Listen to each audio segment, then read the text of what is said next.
Ok. Bon, alors déjà, moi, je suis vraiment ravie.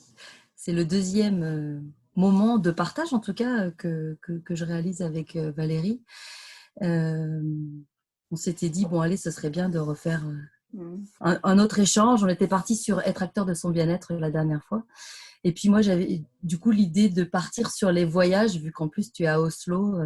Je me suis dit, ah, ça pourrait être chouette. En plus, ça permet quand même de voyager parce que quand on partage nos expériences, en fait, ça nous permet aussi finalement de se laisser s'évader. Donc, j'ai proposé. Et puis Valérie, tu m'as dit, oh oui, avec grand plaisir. Ah Donc, ouais.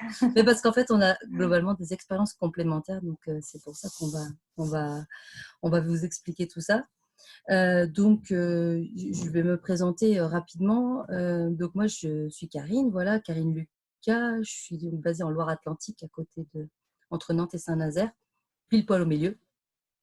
Et je suis coach en fait en développement personnel et thérapeute. J'accompagne les personnes à révéler leur magie. Voilà, c'est mon programme d'accompagnement individuel, Révèle ta magie, que j'ai initié en septembre 2019 et qui a pour objectif, on va dire vraiment oui, de se reconnecter profondément à qui on est, à ce qu'on a envie de vivre, ce qu'on a besoin de vivre. Souvent, je dis toujours, c'est quoi vos envies, vos besoins.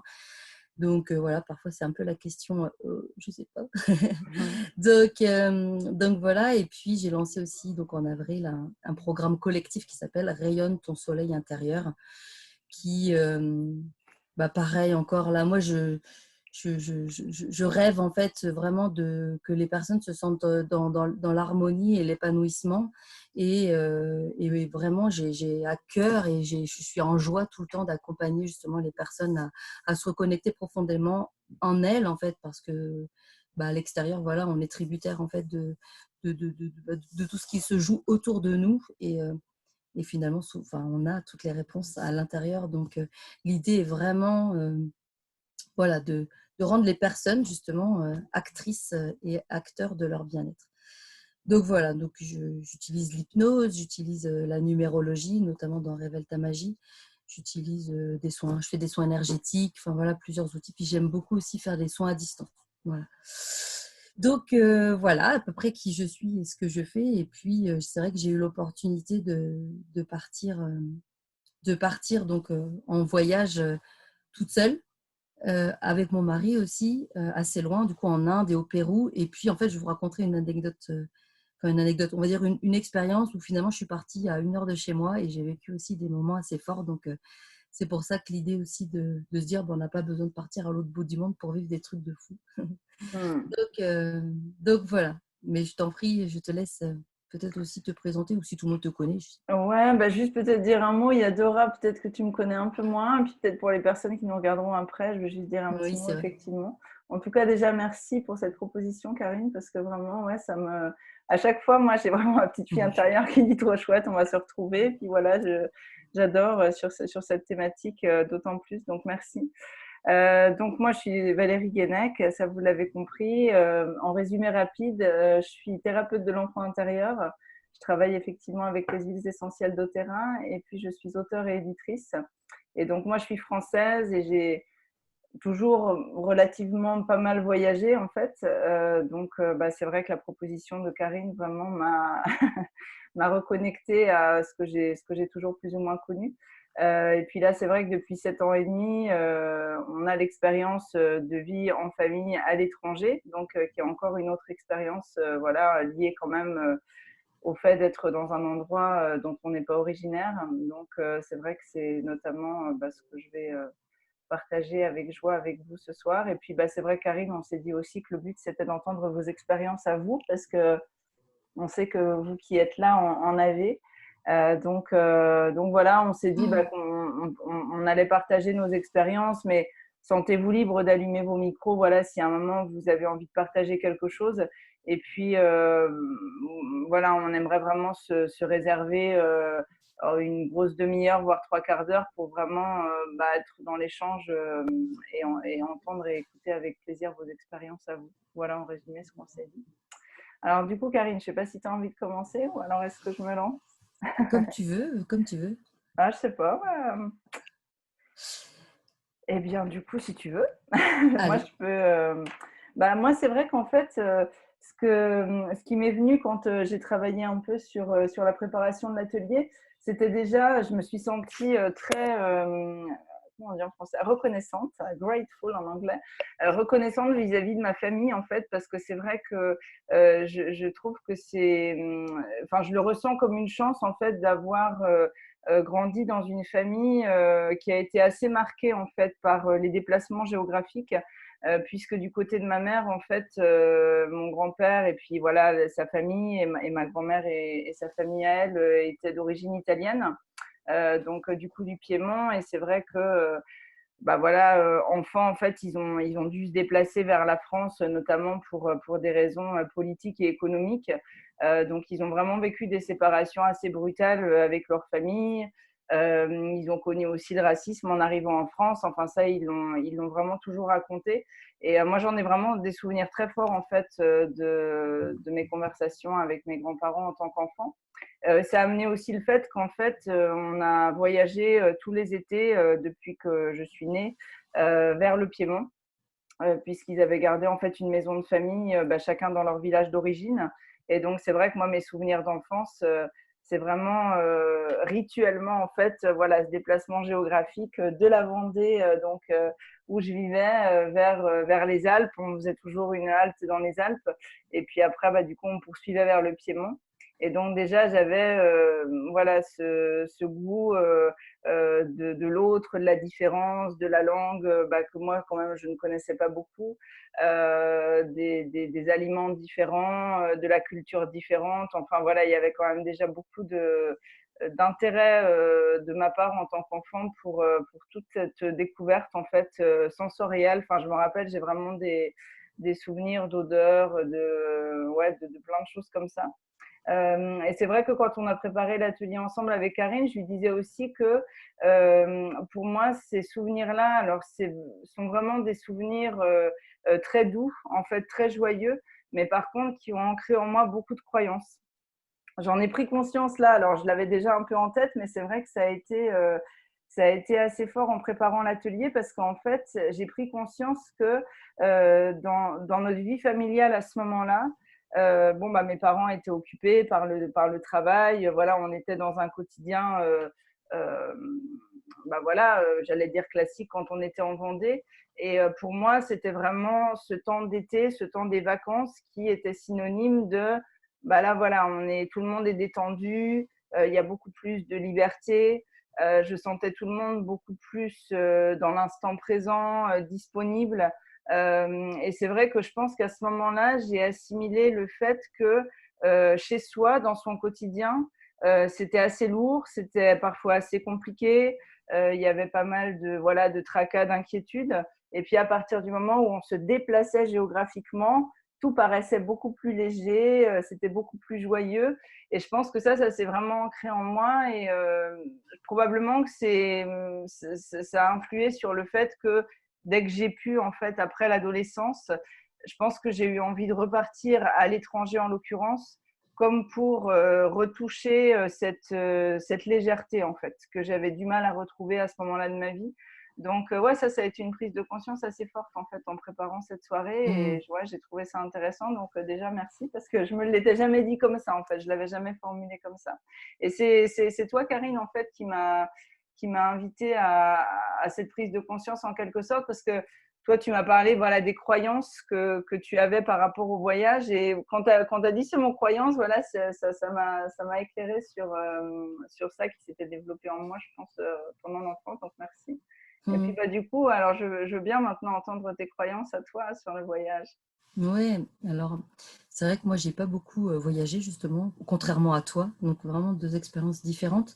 Quand j'étais enfant, on était 5 à la maison et mes parents travaillaient dans l'agroalimentaire. Donc en fait on partait en camping, soit dans le Morbihan, soit en fait au bord, sur la côte du côté de Pornic. Et donc en fait ma première croyance c'était pour voyager il faut de l'argent en fait. Il faut beaucoup d'argent quelque part en fait. Je me suis dit même c'était ça, c'était faut beaucoup d'argent. Et puis en plus j'avais une autre croyance, mais ça qui est une croyance plus liée à l'argent, c'est que pour avoir de l'argent, il faut travailler dur en plus.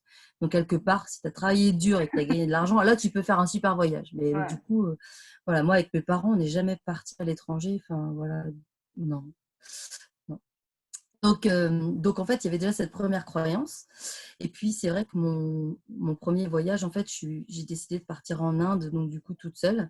Et ben, en fait, les gens autour de moi, quand je disais, ah, je pars en Inde et tout, ils me disaient, oh, en Inde, oh là là, mais c'est dangereux en Inde. En plus, toute seule, oh là là, mon Dieu, mais il y a plein de viols. Oh. Donc, voilà, le monde est dangereux. Et en plus, partir, être une fille et voyager seule, c'est dangereux. C'est très dangereux, en gros. Mais mais en tout cas, c'est finalement une croyance que j'ai pas voulu trop suivre, en fait, parce que je me suis dit: «Ouais, mais ça, finalement, c'est leur croyance, c'est leur façon de voir le monde, c'est leur façon de voir, finalement, peut-être, les voyages» et en fait, moi, ça n'a pas impacté, en tout cas, bon, j'avoue que quand j'étais à Charles de Gaulle et qu'il a fallu que je monte dans l'avion, je me suis dit: «Là, Karine, quand même, tu pars toute seule, 15 jours». Bon, il y a quelques larmes qui sont sorties quand même, je me suis dit: OK, allez, on y va. Et une fois que j'étais dans l'avion, en fait, c'est comme si, ouais, vraiment, la porte de l'avion fermée, et fait, c'est parti. Donc là, il n'y avait plus de peur, en fait. C'était OK, quoi. Donc voilà, moi, mes croyances, c'était plutôt celle-ci, en fait. Plutôt de se dire, bon, quand même, je pars, je suis toute seule, je suis une fille. Bon, après, c'est vrai que moi, quand je suis partie en Inde, c'était il y a 3 ans, donc j'avais 39 ans. Donc voilà, j'ai une certaine maturité, mais en même temps, c'était vraiment l'aventure. L'aventure, du coup, je vais continuer de développer avec l'Inde, mais l'aventure quand même sécurisée parce que je suis censée, je dis censée parce que vu que je fais de la numérologie, je suis censée être une aventurière, mais vu que du coup, j'ai pas vraiment été à l'aventure quand j'étais jeune parce qu'il y avait plein de peurs et tout ça, bah, du coup, je suis une aventurière quand même qui prend des risques limités. Donc, en Inde, en fait, sur 15 jours de voyage, j'avais bloqué 7 jours de cure ayurvédique pour me faire du bien. Et après, je me suis dit, bah, on verra. La semaine d'après, c'est là où je me suis dit, bon, bah, on verra, je programme rien. Et en fait, tout s'est déroulé finalement donc de façon très sécurisée quand même, dans le sens où je suis restée plus ou moins collée finalement aux gens de la clinique ayurvédique. Et après, en fait, je me suis plutôt fait promener, quoi. J'ai pas vraiment fait du mode sac à dos. D'ailleurs, en Inde, c'est pas si facile que ça de faire du mode sac à dos et de vadrouiller, puisque quand on arrive là où on est censé séjourner, en fait, il faut aller au poste de police et tout ça. Et en gros, ils disent, OK, vous allez où après, quoi? J'étais là, bah, je sais pas. Donc, en fait, on a noté que je restais 15 jours au même endroit, ce qui n'est pas vraiment le cas, mais voilà. Bref, donc en tout cas, ce voyage en Inde, ce premier voyage en Inde a été vraiment une expérience très enrichissante. Il y a un vrai dépassement de soi, en fait, de se dire, bah, allez, vas-y, ose en fait partir. Donc, pour la petite histoire, mon mari, lui, était parti 5 semaines en Australie, sac à dos, du coup, la même année, de mars à avril, pendant 5 semaines. Donc, en fait, quand j'ai dit, bah, moi, je voudrais bien aller en Inde, il n'a pas pu me dire non. Donc, je suis partie à Noël. Vous voyez, ça aussi, c'était une croyance qu'il a fallu. Oh, les gens me disaient, quoi, tu pars à Noël? Mais c'est horrible, tu laisses tes enfants à Noël. Bah oui, je laisse mes enfants, mon mari, ça va, ils vont survivre, je pense. Et en fait, parce que c'était une période idéale aussi, bah voilà, par rapport au congé, en fait, c'était surtout ça. Donc je suis partie ces 15 jours-là et oui, je suis revenue. Je ne savais pas.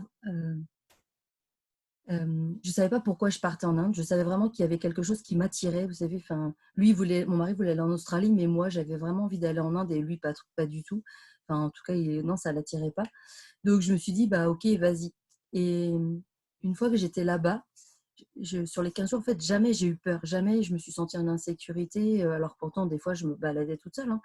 Jamais je me suis sentie en insécurité. Il y a un truc, en fait, qui fait que dedans, on se dit, bah, c'est bon, là, on est au bon endroit, au bon moment et ça va, quoi. Donc, il y a toujours quand même comment dire, un petit pilote à l'intérieur qui dit, bon, ok, sois quand même vigilante, enfin voilà, on fait pas n'importe quoi.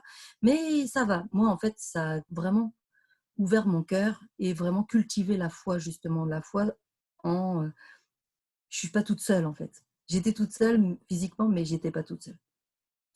Donc voilà, donc ça a été vraiment, en tout cas, ouais, une belle expérience. Je suis revenue vraiment transformée, quoi. On dit que les voyages transforment, mais c'est vrai. Enfin, il s'était passé des choses. Je sais pas d'ailleurs verbaliser. Enfin, si j'ai rencontré des super gens. Par exemple, je voulais rencontrer Ama. Je sais pas si vous connaissez Ama. Bon, voilà, je voulais la rencontrer, je voulais même faire le câlin avec elle, sauf que pas de bol, le jour où on est parti à l'ashram d'Ama, en fait, c'était pas le jour du darshan, en fait, donc pas de câlin. Elle faisait une méditation. Et en fait, ce jour-là, en fait, donc on était tous assis sur des chaises, on était plusieurs milliers de personnes, en fait, hein. Et j'étais là, ah mais c'est ça. Mais en fait, j'étais là, mais non, mais en fait, Karine, tu attendais un truc de ouf et en fait, finalement, bah, tu es là assis sur une chaise de salon de jardin parmi des milliers de personnes et c'est pas. Vous voyez, en fait, il y avait une forme de déception à l'intérieur parce que j'attendais de ce moment-là un truc de fou. Mes attentes étaient beaucoup trop fortes finalement par rapport à ce que je ressentais. Et j'ai ressenti des moments beaucoup plus forts, notamment avec le chauffeur de taxi qui s'appelle Krishna, de la clinique avec qui j'ai partagé justement des moments bah voilà, extraordinaires, quoi, de partage, d'échange. Donc, comme quoi, nos attentes parfois aussi nous comment dire, empêchent aussi finalement de peut-être de profiter de ce qui pourrait être d'autant plus fort à côté, quoi. Et du Voilà. coup, ouais, si tu, enfin, ça me vient là de te demander, parce que tu dis, je suis vraiment revenue transformée. Est-ce que tu vois, il y a vraiment des choses, enfin, concrètes, où tu vois que que as vraiment ressenti à partir de ce moment-là à l'intérieur de toi, que ce soit par rapport à ta vie en général, enfin, familiale, Mm. professionnelle, tu aurais quelques exemples concrets à donner, ou c'est difficile pour toi de mettre des mots comme tu disais? Je disais que quand je suis arrivée en Inde, j'étais grise et quand je suis Ah ouais, repartie, j'étais lumineuse en fait. ah ouais, Voilà. Je d'accord. crois qu'il s'est vraiment joué quelque chose vraiment ça là dans l'ouverture de cœur et ce fameux Krishna en fait quand je suis partie de la clinique, c'était un jour avant de repartir de l'Inde en fait, il me dit je n'oublierai jamais ses yeux bleus mais moi je n'oublierai jamais cet homme en fait. Et comment dire? Je crois vraiment que cette expérience, en fait, elle a, oui, c'est ça, c'est pas vraiment très concret, mais c'est plus dans l'attitude, en fait, dans l'être, en fait, dans cette ouverture de cœur, qui a démarré là, puis qui a continué après, en fait, notamment avec le voyage en Égypte. Enfin, voilà. Mmh, Donc, d'accord. non, c'est ça, en fait, concrètement, c'est plutôt ça. Ouais. Mmh. Je pourrais pas te dire mieux, en fait. Ouais, ouais, non, non, mais Et je c'est pense que c'est vraiment ça que j'allais chercher, en fait. Après, avec du mmh. recul, je crois que c'est vraiment ça que j'allais chercher. Et puis aussi de se dire, bah vas-y, suis le flow, là, et puis te pose pas de questions, quoi. Je me suis retrouvée avec des Russes le 31 décembre 2017 à faire un défilé, en fait, de vêtements indiens dans un restaurant, quoi. Enfin, et je me disais, mais qu'est-ce que je fais là, quoi? Mais c'était OK, en fait. Je me suis dit, ouais, c'est bien, je travaille ma féminité au passage, parfait. Voilà, donc bon, c'était pas du tout prévu. Voilà, ça faisait partie des choses qui n'étaient pas prévues et c'était chouette. Mm. Ah bah, c'est chouette, ouais, ça donne Mm. et donc ça, ouais, c'était ton donc comme tu dis, ton premier voyage, enfin, quelle que soit la distance, en fait. C'est ça? Oui, Enfin, plus oui. c'était vraiment le premier voyage. Ouais, Vraiment, ouais, oui, OK. c'était le premier, pour moi, vrai voyage, quoi. Après, Ouais. si je suis allée faire des week-ends en Angleterre, ça, mais enfin, voilà, là, pour moi, c'était le premier voyage. Mais ça reste quand même, on est quand même sur du voyage initiatique, quoi. Mmh. Enfin, même si j'y allais, parce que bon, la cure ayurvédique, franchement, je suis repartie, oui. Enfin, les gommages 2 heures par jour. Enfin voilà, je crois que j'ai laissé un bout de moi là-bas finalement, de l'ancienne Karine, quoi. Mmh. Voilà, comme j'ai laissé un bout dans le voyage au Pérou. Mais enfin, voilà, tu peux parler. Je vais te laisser la parole. Et puis après, j'enchaînerai juste pour dire aussi comment. Enfin, ça c'est ma vision bien sûr, mais comment j'ai choisi les destinations. Parce qu'en fait, c'est pas moi qui les ai choisies. C'est comme si je me suis sentie appelée finalement Ouais, à aller dans ces pays, quoi. ouais, ouais. Oui, moi, ça m'a fait ça avec la Norvège. J'en parlerai un peu tout à l'heure. Alors moi, pour voilà, partager un peu une première expérience, moi, de mon côté, la première expérience, donc suite aux voyages familiaux qu'on avait fait avant, ça a vraiment été, bah, je pense que j'avais 20 ans. Voilà, j'avais bah, toute ma scolarité dans les pattes, 2 années de classe prépa, une année de licence de lettres modernes à la fac. Et puis là, je me suis dit, en fait, je crois que j'arriverai jamais à. Bah déjà, ce que j'ai écrit là, c'est que c'est vrai que c'était déjà, j'arriverai jamais à devenir qui je suis si je ne me déplace pas géographiquement pendant un certain temps, parce que c'est vrai que j'avais une relation assez fusionnelle avec ma mère, et je pense que j'avais toujours, en fait, j'étais toujours sous le regard, en fait, de quelqu'un. Et donc, il y avait quelque chose en moi qui ne sentait pas de marge de liberté possible. Je pense que c'est moi qui projetais quelque chose, hein. Voilà, je ne dis pas que c'était vraiment évidemment la volonté de ma famille, mais il y avait quelque chose de très loyal à l'intérieur de moi. Et j'avais le sentiment que voilà, le fait de grandir, c'était pas forcément très confortable pour mes parents, le fait que leurs enfants grandissent. Puis d'ailleurs, c'est marrant parce que des fois, je le vis maintenant en tant que maman. Enfin voilà, il y avait quelque chose qui était probablement, enfin que je ressentais comme étant un peu douloureux pour eux. Et j'avais pas envie de les blesser. Et donc, du coup, en étant là à proximité géographique, je pense que je restais vraiment dans quelque chose, en fait, bah, c'est ça, de loyal vis-à-vis d'eux. Et donc, j'ai vraiment eu envie de casser ça. Donc, pour moi, il a fallu que ce soit assez violent, entre guillemets. Donc, il n'y a pas eu, je veux dire, on ne s'est pas fâché, il n'y a pas eu de dispute. Mais par contre, voilà, j'ai dit, bah, moi, je veux partir travailler dans un hôtel au Pays de Galles. Et donc, voilà, je suis partie un an faire les chambres et puis j'étais serveuse. Et c'est vrai que ça a été une expérience forte parce que je pense que c'est la première fois où j'ai osé faire des choses que j'aurais jamais osé faire en fait. Bah voilà, à cet âge-là, si j'étais restée proche de ma famille. Donc pour ça, ça a vraiment été là du coup une expérience, bah, comme tu disais, initiatique pour moi. Je pense qu'il y a vraiment eu comme des rituels de passage, de transition à ce moment-là pour moi. Et puis c'est vrai que mon autre souhait, moi à l'époque, c'était vraiment d'apprendre couramment une langue étrangère pour pouvoir partir. Je pense que j'étais vraiment dans cette idée que de toute façon, pour me réaliser, j'aurais besoin, c'est ce mot-là qui me vient, de voyager. Je ne savais pas trop pourquoi.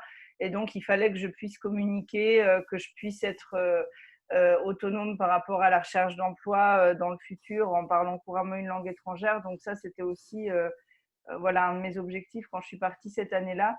Et puis après, pour faire vite, moi, j'ai enchaîné, du coup, suite à cette année-là, j'ai choisi de faire un DU de tourisme pour justement, en me disant, bon, bah voilà, DU de tourisme, après, je vais voyager.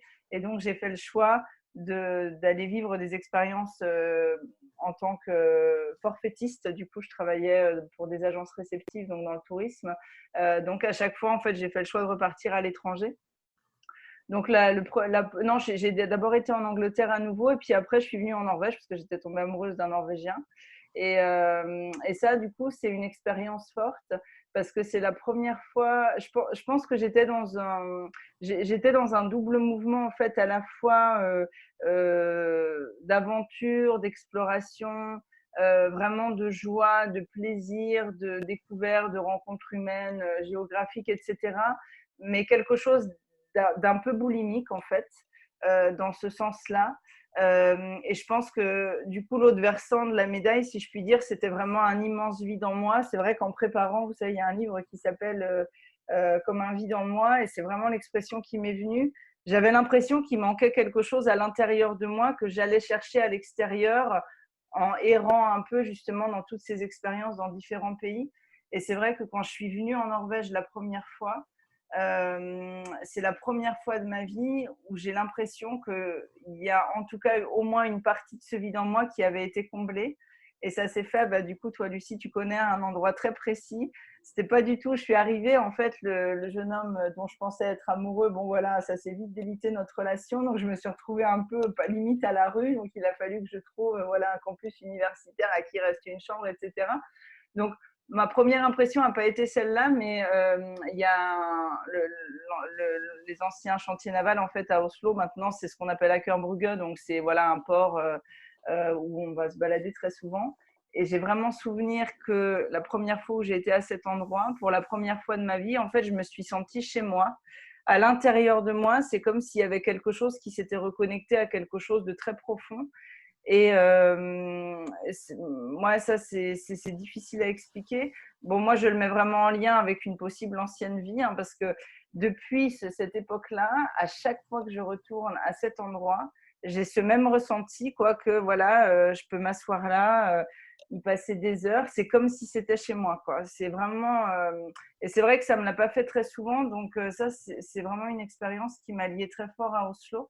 Mais c'est vrai qu'à cette époque-là, j'étais quand même toujours dans ce double mouvement parce que donc après, je suis partie vivre un peu en Allemagne et il y avait toujours ce vide en moi. En fait, il y avait quelque chose, il y avait une espèce de quête existentielle ouais, que je pensais assouvir en étant vraiment dans une espèce de boulimie de rencontres, de paysages, de langues, etc.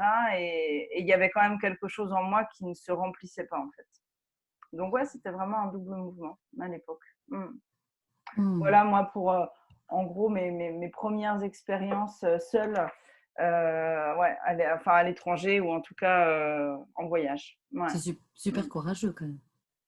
Bah ouais, mais tu vois, moi, Mm. je l'ai jamais. Moi, j'ai toujours dit, pour moi, ça aurait été courageux de rester en fait, tu vois, là Mm. où j'ai grandi, parce que je pense qu'en fait, je sentais vraiment que je me serais pas, je me serais pas épanouie, tu vois, en fait. Et donc, pour moi, c'était beaucoup plus facile de partir. En fait, à Mm. l'époque, c'est vraiment comme ça que je l'ai vécu. Ouais, c'était vraiment facile de partir. Ouais. Ouais. Un peu comme l'appel de l'âme, je trouve, finalement Mm. à s'écouter et puis à se réaliser.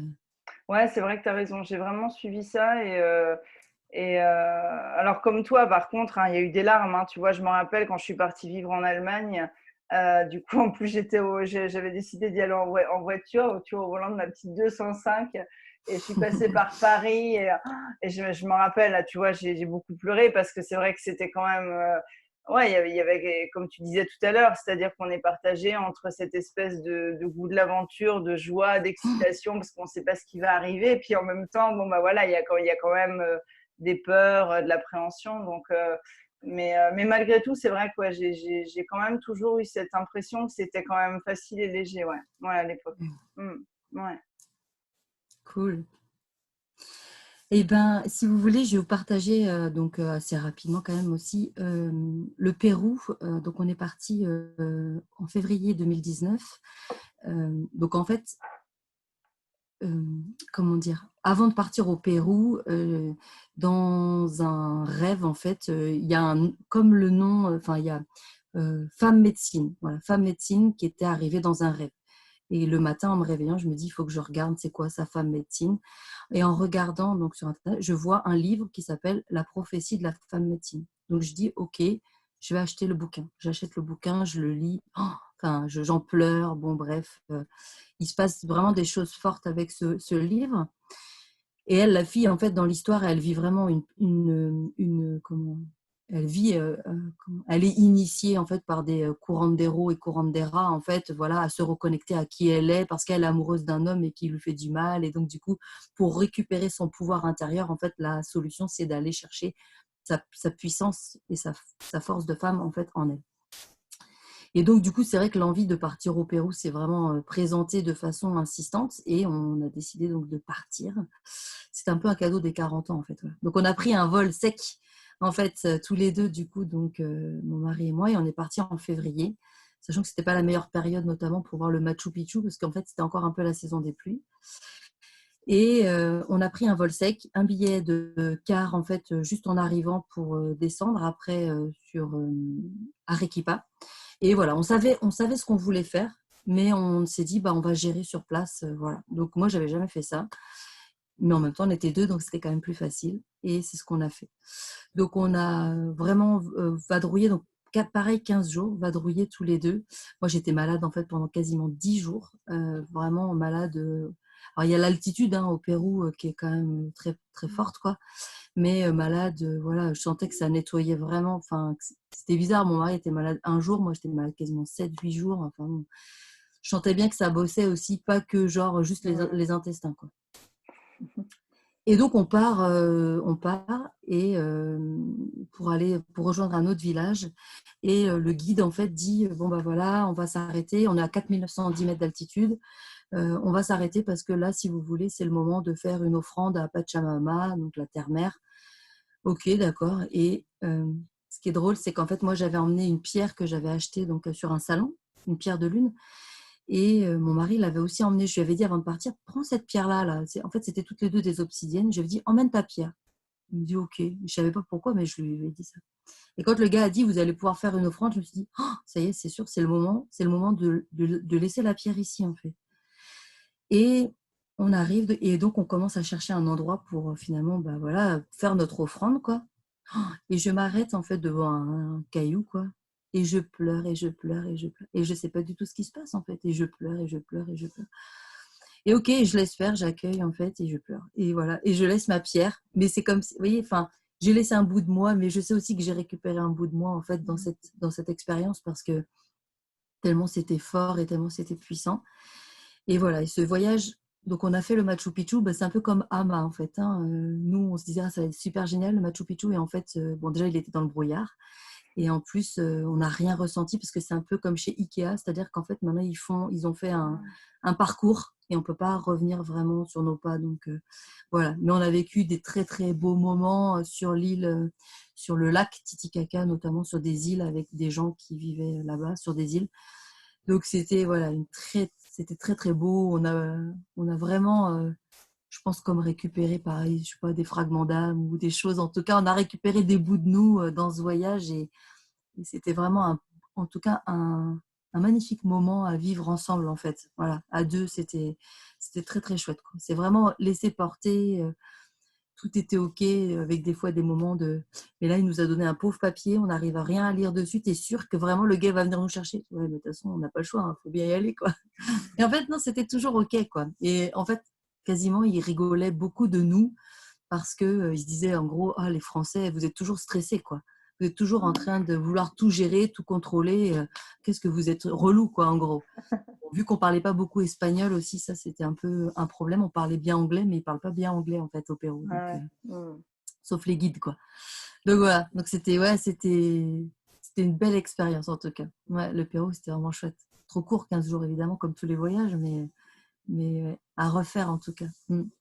Et là, la question qui me vient quand je t'entends, parce que là, du coup, tu as parlé quand même de voyages, effectivement, bah, comme tu dis, initiatiques, enfin voilà, l'Inde, le Mm. Pérou. Dans ton quotidien, t'y repenses, tu as l'impression qu'encore aujourd'hui, voilà, quelques années après, il y a quelque chose à l'intérieur qui continue voilà, de te guider ou de.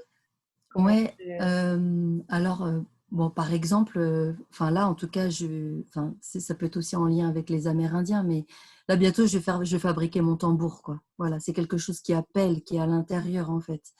Euh, J'étais hyper frustrée, en fait, parce que moi, je rêvais de rencontrer des femmes médecines, en fait, là-bas. Et il y en a, évidemment, sauf que ne parlant pas espagnol, bah, pas Ouais. de moyen, en fait, d'échanger, en tout cas dans leur langue. Donc, du coup, j'étais très frustrée. Voilà, et oui, je pense que, pareil, encore une fois, pour moi, c'est difficile, en fait, avec le Pérou, c'est encore différent de l'Inde, mais je pense qu'on ramène des choses, en tout cas, je pense qu'il y a vraiment des choses qui sont déjà à l'intérieur de nous et qui remontent à des niveaux conscients ou qui sont en chemin, en tout cas, de remonter au niveau du conscient, et en fait, qui sont des outils, hein, que l'on a déjà. Enfin, moi, je fais des soins énergétiques, je me suis ni formée au Reiki, voilà, je fais mes soins énergétiques à la Karine Lucas. Voilà, personne m'a dit, mais comment tu fais? Enfin, c'est quoi ton diplôme? Bah, j'en ai pas, désolé. Après, mais pour autant, ça fonctionne. Donc, comment on explique ça? Voilà. Mon mari m'a acheté un jeu de tarot amérindien que je fais, mais je n'ai pas appris non plus. C'est ça aussi. Encore une fois, je crois vraiment que les voyages, je suis partie en Égypte, voilà, là, faire un vrai voyage initiatique en tant que participante. Bon, pareil, enfin, on a l'impression d'avoir déjà vécu là-bas, qu'il se Mm. passe des. C'est ça, des fois, de ce que tu disais là, de se dire, bah, je suis là et en même temps, ouais, j'ai l'impression que c'est. Enfin, je sais pas comment expliquer. C'est comme si on est nous et en même temps on est plein de personnes, quoi. Enfin, voilà, mais c'est toutes nos mémoires, en fait, hein. C'est toutes les mémoires, tout ce qu'on a déjà vécu qui finalement est en train ouais, comme des resets, quoi. Comme des resets. Donc, enfin, j'ai juste envie de dire, mais waouh, c'est trop bien. Ouais. J'ai trop envie de repartir. En fait, ça le problème. Quand on revient, après, on a envie de repartir. Donc, bon, après, voilà. Normalement, je retourne en Égypte parce que j'ai eu la chance que, voilà, que la personne qui organisait le voyage au mois de décembre là, 2019 me propose de l'aider, en fait, à organiser le prochain. Donc, normalement, je repars en Égypte et normalement au Maroc l'année prochaine aussi, en février. Donc, bon, c'est top. Je pense Super. que c'est que le début, quoi. Ouais, ouais. Bah, tu nous en parles de l'Égypte. Comme ça, moi, après, voilà, je partagerai mon expérience vraiment de vie là, à Oslo. Et puis après, Yes, on pourra partagé. vraiment être dans l'échange. Mais ouais, L'Égypte, L'Égypte, en fait, c'est un truc de fou, hein. C'est arrivé par Facebook. En fait, un Égyptien en fait, me demande comme ami. Ok, je regarde, oh, je vois qu'il est guide en Égypte. Et moi, ça faisait déjà quelques années aussi que je me sentais appelée par l'Égypte. Donc, bah, bien sûr, je valide. Hop, on commence à discuter. Et en fait, il avait partagé sur son profil en fait, ben, voilà, les infos d'un voyage initiatique. Donc ça, c'était fin juin, en fait, qui me contacte. Le 20 juillet, j'avais réservé mon billet, j'avais payé la compte pour partir en Égypte au mois de décembre, c'était l'année dernière. En fait, enfin, je dirais que je prends pas tout pour des signes, en fait, mais en fait, à un moment, il y a des choses, je me pose toujours la question, bon, ok, est-ce que c'est juste? Est-ce que ça doit se faire maintenant? Est-ce que je dois vraiment y aller? Et en fait, après, quand je vois la fluidité dans laquelle se mettent en place les choses, je me dis, ok, c'est juste. J'avais pas de doute, en fait. Et en Égypte, donc là, c'était un voyage de 10 jours. 10 jours, donc tout, moi, j'avais rien à faire, hein, rien à gérer. Voilà. On a visité des temples, on a visité les pyramides, évidemment. Et il y a eu cette merveilleuse connexion avec le groupe. On était 13, en fait, plus les 2 animateurs. Et c'était, bon, en fait, on avait tous des liens. En fait, il y avait énormément de liens karmiques dans les gens du groupe qui étaient là. Donc, c'est ça aussi qui est juste incroyable, c'est qu'en fait, c'était pas. En fait, c'est comme si on. Mais vraiment, dès le premier jour, franchement, j'ai trouvé ça bluffant. J'étais en train de raconter des trucs à un gars là qui me connaissait ni d'Ève ni d'Adam avant, un Français évidemment, mais on partageait des choses hyper, comment dire, intimes quoi. Enfin voilà. Et il y avait une facilité, tout était fluide, tout était simple, il y avait beaucoup d'amour. En 10 jours, franchement, il n'y a pas eu une seule tension, pas eu d'engueulade, rien. Tout était. Alors, il y a eu des moments forts, hein, des moments forts douloureux, il y a eu des libérations, il y a eu des pleurs. Moi, je crois que j'ai pleuré tous les jours. Enfin, je suis revenue, j'étais lessivée, mais en même temps, c'était super intense, quoi. Donc, c'est vrai qu'entre voyager seul ou avec son mari, son conjoint ou sa famille, moi, on n'est pas parti encore avec les enfants, et partir avec un groupe, ben, oui, c'était encore différent. Et là, vraiment, alors, je pense qu'il faudrait que mon mari il vienne et qu'il te dise, parce que quand je suis rentrée, vraiment, il m'a dit, mais qu'est-ce qui s'est passé, quoi? Parce que j'étais encore une autre Karine, quoi. Voilà. J'avais lâché plein de choses, plein de peurs, encore la lumière, encore le cœur plus grand ouvert, voilà. Et c'est vrai que ça se voit dans les yeux. Moi, ça se voit dans les yeux, dans le regard, dans la façon d'être. Voilà. Et tout ce que j'ai mis en place, en fait, entre septembre 2019 et aujourd'hui, en fait, ben oui, je me rends compte, en effet, quand je regarde, quand je fais le chemin inverse, je me dis, oui, ok, je sens bien quand même qu'il s'est passé plein de choses et qu'il aurait peut-être fallu 2 ou 3 ans ou je sais pas combien de coaching peut-être pour pouvoir accéder à ça. Donc voilà, mais il faut être, enfin j'ai envie de dire aussi, faut être prêt quoi, hein, parce que franchement, c'est pas toujours très confortable quoi. Je suis rentrée dans un tombeau là, dans la vallée des rois. Je suis ressortie, je pissais du nez, je pissais de sang du nez. Je savais même pas pourquoi, je n'avais jamais saigné du nez comme ça quoi. C'était un truc de fou, comme si j'étais en train de mourir quoi. Et après ça s'est arrêté évidemment, tout était ok, mais ouais, là on se dit mais des fois c'est vaste. Est-ce que des fois ça va être tranquille, est-ce que ça va être calme?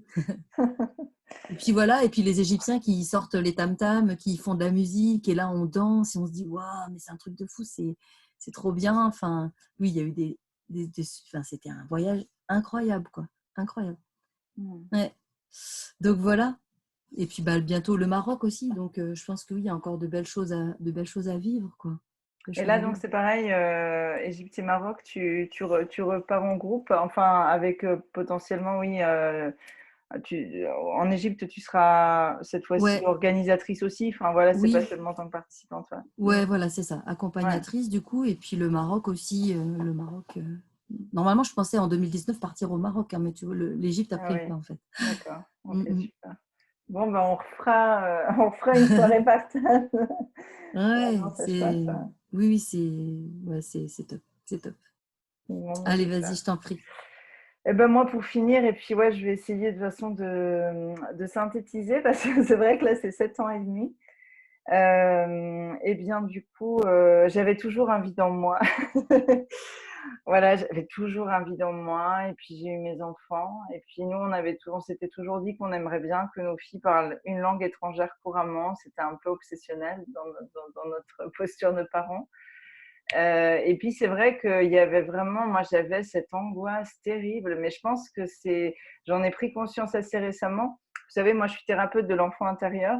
Et en fait, parfois, je pense que la difficulté quand on est parent et quand on recontacte vraiment très fort son enfant intérieur à soi, c'est que, bon, l'idéal, je pense que c'est d'être accompagné, mais suivant les phases de cet accompagnement et de ce travail, je trouve maintenant qu'en fait, on peut vraiment projeter des blessures de son enfant intérieur sur son enfant extérieur. Et donc, moi, j'étais quand même une super traumatisée de l'école, hein, parce que j'ai toujours été une élève brillante, mais très bouc émissaire, parce que je n'ai pas commencé maintenant en France, mais en tout cas de notre génération, moi, j'ai vraiment ce souvenir que plus on avait des bonnes notes et plus on était la risée de la classe. En plus, j'avais des lunettes, enfin, vous voyez. Et donc, c'est vrai que je me disais, mon Dieu, jamais une fille à l'école en France. Et puis, bah, j'avais aussi mes expériences d'instit et j'avais vraiment pas envie. Donc, c'est vrai qu'on est parti, en tout cas, moi, je suis partie de France il y a 7 ans et demi, vraiment en me disant, encore une fois, je vais aller trouver mieux ailleurs et toujours à l'extérieur. J'étais très tournée vers l'extérieur, donc c'est vrai que je me disais, bon, bah voilà, la Norvège, enfin, à l'époque, en tout cas, l'ailleurs va être une solution à tout. Voilà, aux petites tensions qu'on peut avoir avec nos familles, peut-être dans le couple, la scolarité pour les enfants, le mode de vie peut-être un peu plus lent comme j'en ai envie, un peu plus bio, etc. Enfin voilà, je m'étais fait vraiment tout un film. Et puis bon, notre choix s'est arrêté sur la Norvège parce que donc moi j'y avais vécu un peu, j'avais gardé quelques attaches amicales. Et puis bah, c'est vrai que voilà, moi j'ai vraiment une partie de mon cœur à Oslo. Ça, de toute façon c'est sûr, je pense que maintenant c'est voilà, c'est pour toujours. Et en arrivant, alors énorme douche froide, hein, c'est-à-dire que vraiment j'avais vraiment une image d'Épinal à fond, quoi. Et puis, en fait, je me suis confrontée à une réalité qui, sur certains plans, était relativement raccord, mais alors sur d'autres, pas du tout. Et puis surtout, je me suis confrontée à cette réalité que cette immense vide en moi était toujours là, en fait. Là, du coup, et cet inconfort. Et en fait, voilà, mes difficultés avaient voyagé avec moi. Et ça a été vraiment quelque chose de très douloureux, mais très douloureux, parce que je me suis dit, mais pas possible, quoi.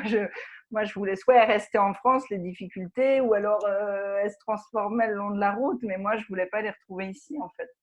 Et donc, c'est vrai que j'ai vraiment eu cette période inconfortable où je ne savais plus quoi faire de moi. C'est-à-dire, je me suis dit, bon, là, on a bougé en famille, on est censé, entre guillemets, vous savez, comme on se dit, on a tout pour être heureux, on vit dans un pays, bon, voilà, a priori, c'est vrai que c'est plus simple qu'en France pour une famille à plein de niveaux.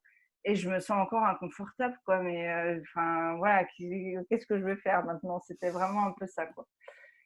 Et ça a été vraiment l'expérience la plus intéressante que m'a apporté cette expérience de vie à l'étranger. C'est de me confronter à cette réalité que non, effectivement, c'était pas l'environnement qui allait combler ce vide en moi. Et donc, moi, j'ai travaillé sur moi depuis mes 20 ans à peu près, alors de manière ininterrompue, hein, pas en continu, mais voilà, j'avais consulté des thérapeutes, des psys, enfin, plein de gens. Mais là, vraiment, j'ai plongé, quoi. C'est-à-dire, j'ai plongé dans le vide. Et puis, bah voilà, ça a été, bah ouais, vous savez quoi. Enfin, je pense que, enfin voilà, vous qui êtes là, vous avez probablement vécu ces périodes un peu similaires, voilà, ouais, de grosses tempêtes intérieures, en fait. Mais le fait de plonger dans ce vide, ça m'a vraiment permis justement bah, de vraiment comprendre ce qu'on dit toujours, c'est-à-dire que oui, le plus grand voyage, c'est ce voyage intérieur finalement. Et moi, c'est vrai que le fait de vivre cet inconfort extrême en arrivant ici et le fait de plonger comme ça à l'intérieur, ça m'a vraiment permis d'aller vraiment visiter. Moi, je parle de paysage intérieur, c'est vrai que c'est ça que ça évoque pour moi. Ça m'a vraiment permis d'aller visiter justement beaucoup plus dans le détail ces paysages intérieurs et ceux qui avaient été laissés à l'abandon, les vides. Alors, il y en avait aussi des qui étaient très chouettes, très verdoyants et tout, mais il y avait la mer aussi, il y avait plein de choses. Mais c'est vrai que j'ai vraiment été dans des zones sombres à l'intérieur de moi.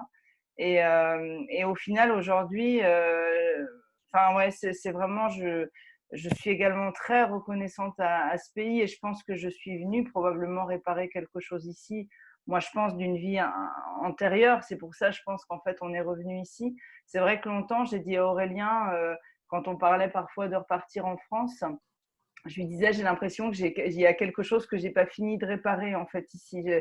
je savais pas trop pourquoi je disais ça, mais j'étais vraiment dans cette idée-là.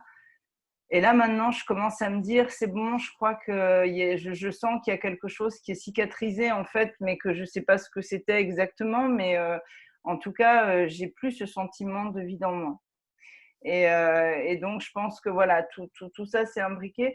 Et ce que je trouve très beau, alors je ne sais pas si ça vous le fait, mais moi, c'est vrai que moi, j'ai vraiment cette vision intérieure de mon organisme comme un paysage. Et en fait, ce que je trouve beau, et je pense souvent à ce moment où je vais mourir, en fait, et j'ai vraiment l'impression, quand tu disais, Karine, on laisse une partie de nous, en fait, enfin, à l'endroit où on va, et puis on en prend, enfin, c'est comme un échange. Et moi, j'ai vraiment cette impression parce que c'est vrai que des fois, quand je me repose ou voilà, quand je ferme les yeux, j'imagine vraiment en fait l'intérieur de mon corps comme un cumul quelque part des paysages, mais je les vois. Hein. C'est-à-dire que moi, clairement, à l'intérieur de moi, je vois des paysages du Piémont, la Vendée, c'est sûr, les Alpes où j'ai été, les pays que j'ai fréquentés seule. Les fjords norvégiens, c'est clair, je les ai et à chaque fois que je vois le fjord, j'ai vraiment l'impression que c'est comme un miroir. Et ça, c'est vraiment quelque chose que je trouve beau parce que c'est ça, j'ai vraiment l'impression que c'est comme si c'était en fait ouais, une relation de partage ou d'échange entre soi et finalement la nature, l'environnement. Et que peu à peu, bah voilà, c'est comme si on se nourrissait mutuellement. Enfin, moi, aujourd'hui, c'est vraiment comme ça que je le ressens en fait. Et puis c'est vrai que ce qui m'est venu aussi cet après-midi, ce que justement j'ai appelé l'ambassade, moi ce que m'a permis cette expérience de vie à l'étranger, c'est en fait de m'ancrer dans mes origines parce que je m'étais jamais sentie vraiment française en fait.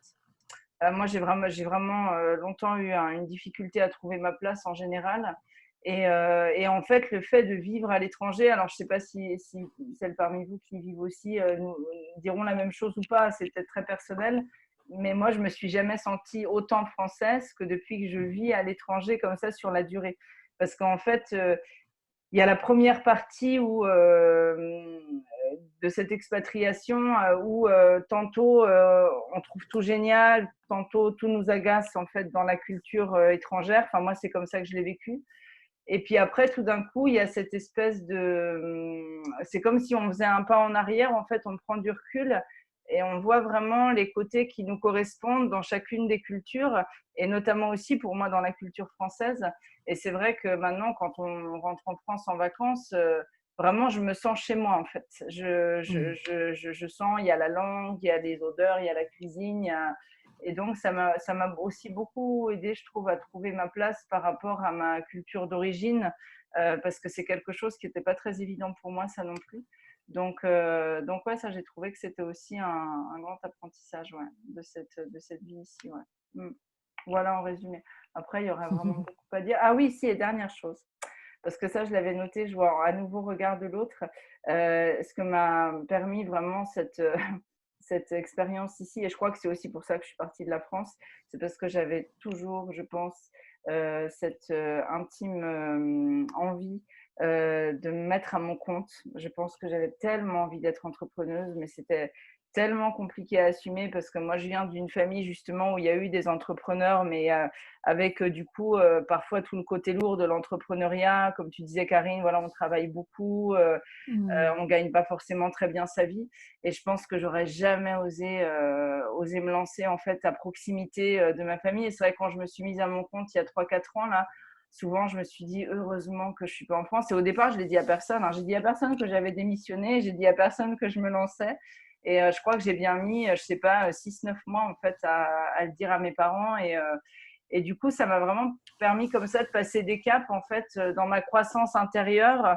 Je pense que voilà, j'aurais pas réussi à. Je pense que quand on est arrivé en Norvège, à l'intérieur, j'étais encore adolescente vraiment à certains niveaux et j'avais pas vraiment pris, bah voilà, toute l'amplitude de ma vie d'adulte.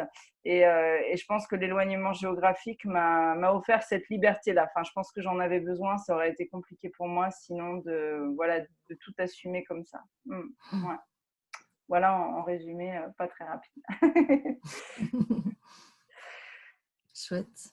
Ouais. Bah, du coup, alors peut-être on vous propose d'ouvrir les micros parce que c'est vrai que ouais, moi j'avais encore noté plein de choses, mais il est déjà 21h30 et puis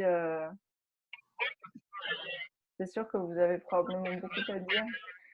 Alors, peut-être ce qu'on peut vous proposer, c'est d'ouvrir les micros à tour de rôle parce que c'est vrai qu'il y a de l'écho. Alors, je ne sais pas qui a envie de commencer. Et puis, Je ne sais pas si quelqu'un d'autre a envie de commencer, mais il y a beaucoup de choses que vous avez dit toutes les deux qui m'ont fait rebondir. Là, je viens d'écrire beaucoup. Donc, à part si quelqu'un d'autre veut commencer. Ah bah vas-y, Lucie, c'est bon. Ouais, vas-y. Donc, merci à toutes les deux. C'était très inspirant. Et comme tu le sais déjà, Valérie, c'est assez drôle parce qu'il y a beaucoup de choses dans ton parcours qui m'ont toujours, qui font écho en moi. Et pourtant, on n'a pas forcément le même ressenti, la même interprétation. Donc, c'est assez drôle. Donc, moi, je m'appelle Lucie, j'ai 39 ans et je vis aussi en Norvège. Et je suis d'origine italienne comme Valérie par ma grand-mère. Mais moi, je n'avais jamais voyagé en Italie avant l'âge de mes 15 ans. Et c'était mon premier voyage en avion toute seule pour aller dans ma famille que je ne connaissais pas en fait. Et il s'est passé quelque chose d'assez spécial avec ma famille italienne. J'ai tout de suite ressenti que c'était ma vraie famille. Et j'ai toujours été beaucoup plus proche d'eux que de ma famille française, mes parents et mes oncles et tantes français. J'ai pas vraiment de lien. Par contre, avec ma famille italienne, il y a quelque chose qui s'est créé très fort. Et je suis devenue prof d'italien dans ma première vie. Donc voilà, donc cette idée, mais j'avais jamais trop réfléchi à cette idée de voyage. Mais c'est clair que je pense qu'une partie de moi-même, pour se réaliser, devait se faire, en tout cas en se reconnectant à ses racines italiennes. Donc j'ai été prof d'italien pendant 12 ans en France. Bon, voilà. Mais rétrospectivement, je me dis que c'est pas moi qui ai choisi en fait. Parce que quand j'étais en seconde, à 15 ans, ma mère m'a dit « tu étudieras l'italien au lycée ». Donc, j'ai étudié l'italien au lycée. Et j'ai adoré ça et j'ai rencontré, grâce à ça, ma famille. J'ai pu communiquer avec eux, donc super. J'ai dû me battre pour continuer l'italien en classe prépa, etc. Parce que c'était assez rare dans le nord de la France. Mais ce n'était pas vraiment mon choix. Enfin, ça, c'est ce que je me dis maintenant que je suis passée à autre chose, que ce n'était pas vraiment mon choix. Donc ça, c'était pour la partie Italie et première vie. Et par rapport à ce que tu disais sur les voyages initiatiques, Karine, c'est très rigolo. Donc, je n'avais pas vraiment voyagé non plus avant mes 15 ans où j'étais en Italie toute seule pour la première fois, pour un peu les mêmes raisons que toi. Enfin, on allait en vacances, mais voilà, on allait en bungalow, pas trop loin.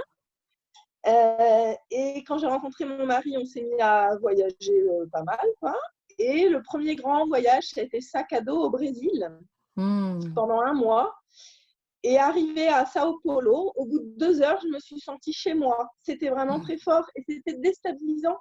Parce que pour moi, chez moi, c'était l'Italie. J'étais prof d'italien et chez moi, c'était l'Italie. En fait, j'arrive au Brésil, je connais rien du Brésil, j'arrive à Sao Paulo. Alors, il y a quand même un fort lien avec l'Italie, parce qu'il y a beaucoup d'Italiens là-bas. Et d'un coup, je me sens chez moi. Alors qu'objectivement, c'est moche, il n'y a que des immeubles, c'est comme La Défense, sur des milliers de kilomètres. Enfin bon, bref. Mais c'était assez rigolo, ce sentiment. Et puis voilà, j'ai pas vraiment ressenti des choses aussi fortes que toi dans tous les autres voyages que j'ai faits. Il y en a eu beaucoup. Et puis d'un seul coup, la Norvège est arrivée. C'est encore pas moi qui ai choisi, puisque c'est l'entreprise de mon mari qui a proposé qu'on parte en Norvège. Par contre, c'est moi qui ai dit à mon mari, oui, on part. Il n'y a pas d'autre, on part. Sinon, on avait des problèmes dans notre couple à ce moment-là. Et on part ou bien c'est fini, quoi. Donc voilà, mais je ne connaissais rien du tout de la Norvège. Rien. Je crois que je ne savais même pas Oslo, Stockholm. Je me mélangeais les deux. Rien du tout. Ça ne m'intéressait pas du tout jusqu'à ce moment-là. Et j'avais par contre aucune attente, puisque j'y connaissais rien. Je m'attendais à rien. Donc, contrairement à toi, Valérie, qui a été appelée par la Norvège, moi, pas du tout. Et tout le monde, quand je disais, bon, on va peut-être partir en Norvège, tout le monde me disait, oh, c'est si beau, c'est si magnifique. Donc, je suis venue sans m'attendre à rien du tout. Et là, il s'est passé quelque chose de très, très, très fort, qui chaque jour, ça fera 3 ans en août qu'on est arrivé. Et voilà, au bout d'une semaine, comme toi, les paysages, je me promenais à un endroit et les paysages, je me suis mis à pleurer tellement je me suis dit, je ne sais pas, touchée vraiment au fond du cœur par la beauté de la lumière, des couleurs, etc. Et ce qui est assez rigolo, c'est que j'ai envie de dire que c'est en Norvège que je retrouve mes racines italiennes, en fait, et que je me reconnecte à ma famille parce que, donc avant, quand j'étais enfant, j'étais fonctionnaire, j'avais très peur de devenir entrepreneur parce que j'avais besoin de la sécurité de l'emploi. Je me disais toujours, ah, j'aurais bien voulu être orthophoniste ou ostéopathe ou des métiers comme ça, mais c'est en libéral, je ne pourrais jamais dormir la nuit si j'étais profession libérale, c'est pas pour moi. Et depuis que je suis ici, en fait, je me forme à une thérapie manuelle. Et donc, j'ai créé mon entreprise et donc je suis entrepreneur. Et là, il y a aussi, il faut quand même dire que Valérie, tu m'as beaucoup inspirée quand je t'ai rencontrée. Je sais pas, c'est comme si, quand je t'ai rencontrée, c'était comme si je devais aller vers toi. Comme si tu avais montré ce chemin que moi, j'allais suivre après. Donc voilà. Ah, je t'entends pas. Ah oui, j'avais coupé mon micro, c'est comme je bois du thé, moi je me dis, mais non, je dis comme je t'ai toujours dit, c'est vrai que c'est vraiment un enrichissement mutuel en fait. C'est vrai que ouais,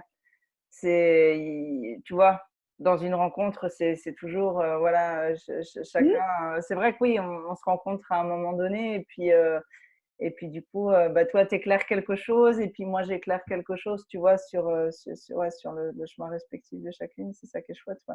Parce que Mais tu là, vois, j'aurais jamais pensé être entrepreneuse. Et le fait que toi, tu l'aies fait, alors que tu étais aussi institutrice, voilà. oui, on avait des parcours similaires, c'est vrai, ouais. Ouais, c'est vrai. Je pense que ça m'a aussi donné la confiance que c'est possible. Alors moi, c'est maintenant, moi, ta course à pied me donne la confiance que c'est possible maintenant, tu vois, c'est ça, c'est un échange. Alors vas-y, raconte, parce que là, moi, Lucie, quand même, moi, je t'ai rencontrée, je ne sais même plus quand c'était, peut-être ça fait Ben, 1 an et demi, 2 ans, je ne sais pas. Ouais. C'était en octobre 2018. Ouais, c'est ça. Et alors depuis, mais c'est vrai que c'est incroyable tout ce qui s'est passé dans ta vie. Hein. Bon, je te laisse Oui. poursuivre. Donc aussi reconnecter à ma famille italienne, puisque donc moi là je travaille avec une thérapie manuelle avec mes mains et en fait toute ma famille italienne, mes 2 oncles et mes 2 tantes étaient kinésithérapeutes et mes 2 cousines esthéticiennes masseuses. Donc c'est vraiment voilà, j'ai l'impression en fait d'être en connexion avec eux. Mes 2 oncles sont décédés maintenant, mais j'ai l'impression d'être avec eux tous les jours quand je pratique mon nouveau métier. Donc, c'est vraiment drôle de se dire, c'est en allant en Norvège que je retrouve mes racines italiennes. Et aussi le fait que toute ma famille italienne est entrepreneur, ils ont tous créé leur entreprise en tant que kiné et esthéticienne, etc. Donc, ça, c'était assez drôle. Et par contre, ouais, du coup, j'en profite pour te demander si ça m'intéresse. Du coup, toi, ta famille italienne, elle était restée en Italie. Il n'y a pas eu comme ça, ils n'avaient pas, ils s'étaient pas expatriés, ils n'avaient pas immigré en fait. Ma grand-mère est la seule qui est atterrie en France. D'accord, ok. Ouais. Et c'est assez drôle parce que quand on a décidé de partir vivre en Norvège, ma grand-mère m'a dit oh, mais pourquoi? Elle vit toujours en France, elle a 90 ans. Mais pourquoi tu pars? Qu'est-ce que tu vas faire là-bas? Je dis bah mamie, je fais comme t'as fait toi. Ouais. Ah oui. Donc assez rigolo. Donc oui, et donc je crois qu'on peut dire oui, que beaucoup de choses ont changé dans ma vie. Depuis que je suis ici, il s'est passé quelque chose de très fort avec ce pays, avec la langue. Pour moi, le norvégien, ça m'a apprendre cette nouvelle langue, alors que bon, pourtant, je parlais déjà italien couramment, anglais, allemand, mais le norvégien, ça m'a. C'est une autre. Je suis en norvégien dans ma tête quasiment en permanence, et ça m'a ouvert une autre façon d'appréhender le monde. Pour moi, c'est vraiment une autre façon de comprendre le monde, de voir les choses. D'oser, d'entreprendre, de pouvoir être moi-même, en fait, de pouvoir être Oui, moi-même différente d'avant. Avant, j'étais celle pour ma famille. Et alors, ton livre, Valérie, ça m'a aussi fait bien réfléchir, le livre des étiquettes, pas d'étiquettes. Ouais. On m'avait collé des étiquettes. Voilà, très bonne élève, pas sportive du tout, pas manuelle, pas scientifique, machin. Et voilà. Et au final, eh bien maintenant, je fais de la course à pied. J'ai commencé mi-janvier. J'ai couru plusieurs fois des demi-marathons le mois dernier, max 26 km, mais dans 2 jours, je pense que je vais battre mon record parce que j'ai envie de partir sur toute la journée. Voilà, pas manuel, je fais une thérapie manuelle et puis il faut que je me mette à l'anatomie et tout. Moi, je suis moyennement motivée, mais, voilà. Donc, voilà. Mais j'ai l'impression qu'en fait, ici, personne ne me connaissait, donc personne n'attendait rien de moi. Donc, je peux me construire. Je peux construire qui je veux être. Vraiment, c'est moi qui décide, puisque les autres, ils n'ont aucune attente et aucune étiquette. Ils ne me mettent pas d'étiquette, quoi. Ah ouais, là-dessus, moi, je te rejoins tout à fait. Ça donne, mon mari aussi il le dit souvent, que de s'exprimer dans une langue étrangère toute la journée, finalement, il se sent pas jugé. Alors que quand il était en France et qu'il parlait sa langue maternelle, il se sentait beaucoup plus jugé. Ah ouais, alors moi, c'est marrant. Ouais. Moi, tu vois, ça me le fait pas du tout par rapport à la langue. Mais par contre, moi, c'est vrai que je trouve que c'est comme déjà, effectivement, quand tu arrives, globalement, personne te connaît ou n'a pas les préjugés, tu vois, qui datent de Mathusalem et qu'en plus, les repères culturels sont différents. Du coup, comme tu dis, ça ouvre plein de possibles. Enfin, moi, ça, je le ressens vraiment. Ouais. Ah ouais, c'est clair. Ça, c'est vraiment quelque chose de précieux. Ouais. Et cette possibilité d'entreprendre, enfin, moi, j'ai pas peur, mais enfin, je suis carrément sortie de ma zone de confort. Je contacte les gens, je dis bonjour, moi je fais ça comme thérapie, machin, t'as envie d'essayer. Je parle à des gens que je connais pas tout le temps en permanence, mais au final, je suis en train de construire mon réseau parce que j'en ai besoin pour mon travail et aussi parce que c'est ce que j'aime. Et les gens, je sais pas, je les trouve très ouverts ici. Enfin, je me dis la même situation en France, on m'aurait pris pour une folle. J'ai contacté sur Internet un type qui court. Et je lui ai écrit « Bonjour, je m'appelle Lucie, je suis française, j'étudie une thérapie manuelle. Est-ce que tu veux bien être cobaye? 3 séances gratuites. » Tu fais ça en France, les gens disent « Qu'est-ce qu'elle me veut, cette fille? C'est un peu bizarre quand même. » Pas du tout, il a dit oui. Et voilà. Et c'est comme ça que après j'ai découvert la course à pied et construit mon réseau. Donc, je sais pas, j'ai l'impression, enfin moi c'est l'impression que j'ai, mais quand j'en parle aux Norvégiens, ils me disent tous « Ah bon? On est comme ça? T'es sûr ?» Que les gens sont ouverts et sont ouverts à l'idée d'entreprendre. Mais je suis bien consciente que c'est sûrement que la moitié de la population, mais j'ai dû rencontrer la bonne moitié. Oh non, moi je suis relativement…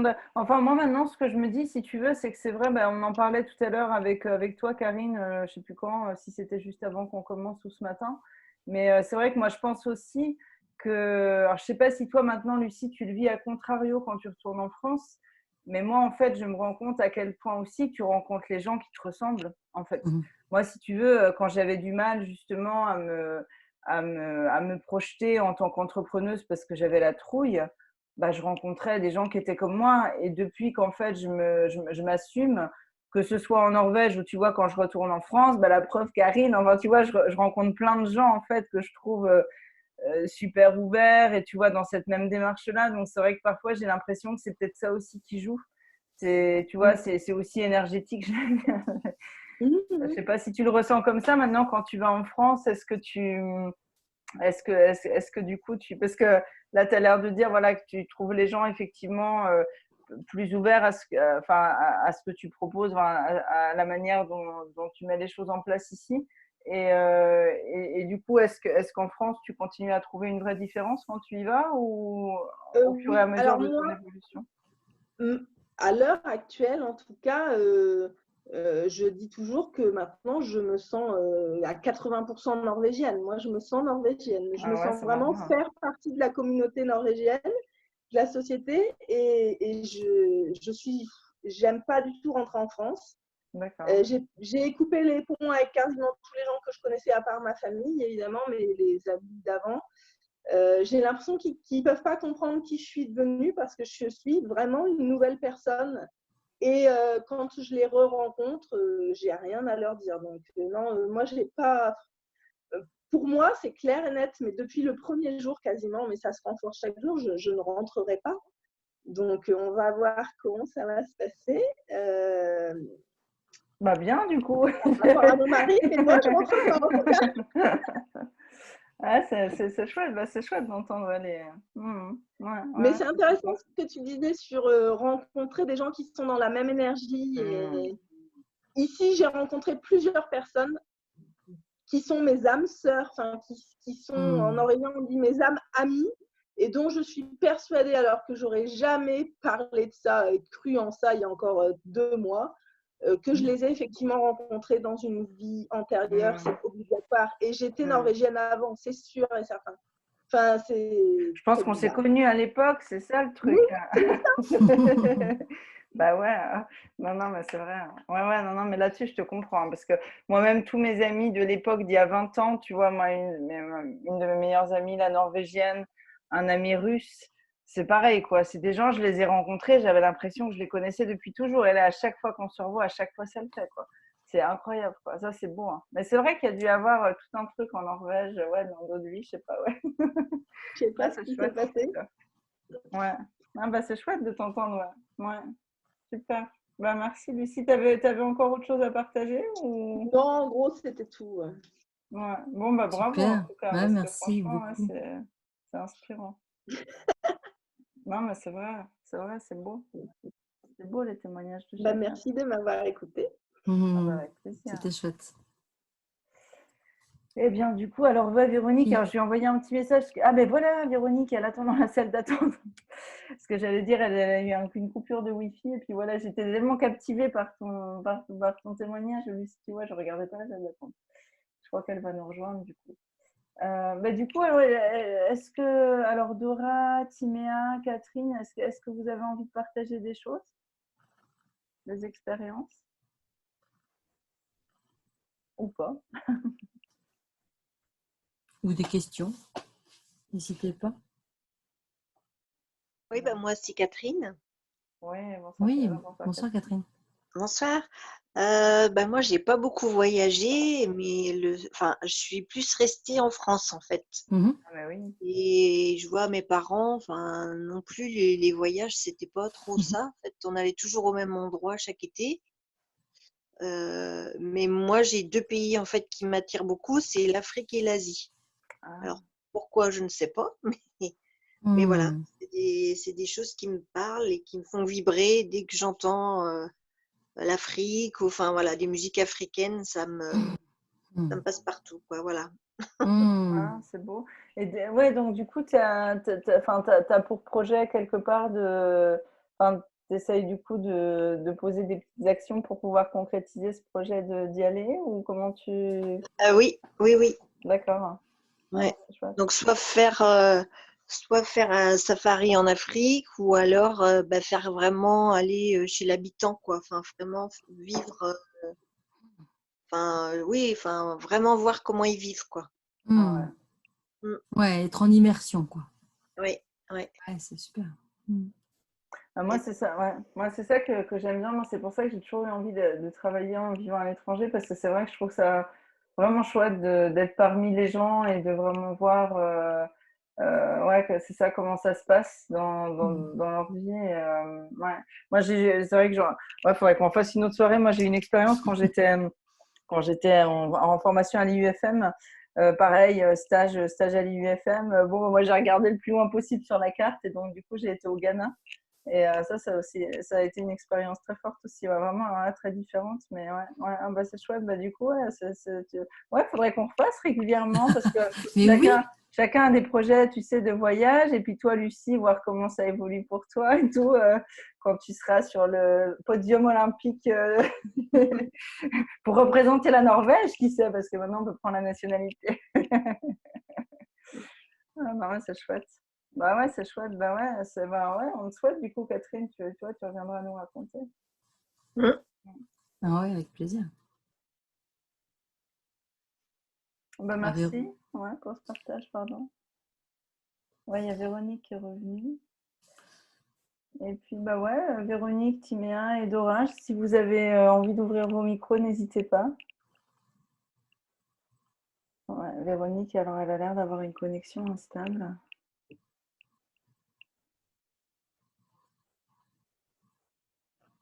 Bon. Bah, je sais pas. Ouais, pardon, ouais. Adora, oui. Moi, je trouve très enrichissant tous vos partages de voyages et voyages initiatiques surtout, hein, parce que voilà. Et moi, je suis un peu fatiguée là, pour tout vous dire. Je dois aller dormir parce que je me suis levée tôt. Et c'est un peu mon heure. J'essaie de me discipliner en fait, à me coucher tôt. Et au niveau ayurvédique, je suis kapha et c'est leur kapha. C'est enfin, pour celles qui connaissent un peu les doshas en Ayurveda, je dois me discipliner parce que alors j'apprends à me lever tôt aussi en heure Brahma, hein, se lever avant 48 minutes avant le lever du soleil et tout. Donc, j'en suis à être plus dans une discipline. Et moi, moi, je suis originaire de Tunisie. Et en fait, quand je t'entendais, Valérie, parler de « tu as eu une enfance heureuse », et quand j'entends ça, j'envie un peu hein, les personnes qui ont eu des enfances heureuses, qui ont eu des grands-mères gâteaux, confiture. C'est pas du tout mon cas. Ouais. Et en fait, j'ai toujours été, je me suis toujours fait une promesse quand j'étais petite, c'est ce chemin de la sérénité, de l'harmonie. J'avais vraiment, c'était mon rêve, quoi. J'ai dit plus tard, je serai dans l'harmonie et la sérénité parce que j'ai vécu beaucoup de choses un peu pas très harmonieuses quand on est une fille. Enfin bon, après, il n'y a pas que dans la religion musulmane, hein, mais aussi dans d'autres religions, hein, dans le catholicisme ou autre, on peut vivre en tant que femme, prendre sa place, c'est pas facile.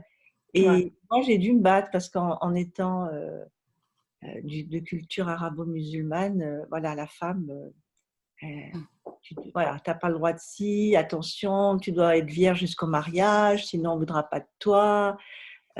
Tu dois, voilà, on t'éduque à élever des enfants et puis on te dit que tu réussiras quand tu auras un mari, des enfants, une maison, enfin voilà, tu auras réussi ta vie. Et moi, ça ne sonnait pas tout ça. Et puis, quand on me disait, oui, tu dois être mariée, tu dois être vierge au mariage, je disais, ben, moi aussi, alors je veux un homme qui soit vierge. Enfin, tout le monde me regardait un petit peu. J'étais un peu un mouton noir. Parce que pour moi, c'était pas, oui, d'épouser un musulman et tout, alors que je dis, attends, c'est les 3 religions monothéistes, on croit au même créateur, et puis pourquoi, enfin bon, j'étais vraiment en incohérence avec tout ça, et quand je posais des questions, on me disait style, vous savez, je sais pas si vous connaissez un peu la culture, la religion judaïque, il y a une phrase qui dit dans le judaïsme, Ve'aseh ve'nishma, ça veut dire c'est pareil, quand on te pose des questions, on te dit Ve'aseh ve'nishma, ça veut dire fais et tu comprendras. Et c'était un peu pareil, moi quand je posais des questions, on me disait cherche pas à comprendre, tu dois juste faire, tu dois juste suivre les préceptes et sans comprendre. Et pour moi, non, ça ne me parlait pas. Moi, je voulais comprendre pourquoi ci, pourquoi ça. Enfin voilà, après on me donnait des réponses qui n'étaient pas du tout. Enfin voilà. Et donc voilà, j'ai pris un peu de recul et je me suis dit, et puis c'était pas harmonieux. Ma maman, elle faisait ce qu'elle pouvait, mais elle a beaucoup reproduit les schémas de ses ancêtres de femmes. Et j'ai voulu un peu casser ça, quoi.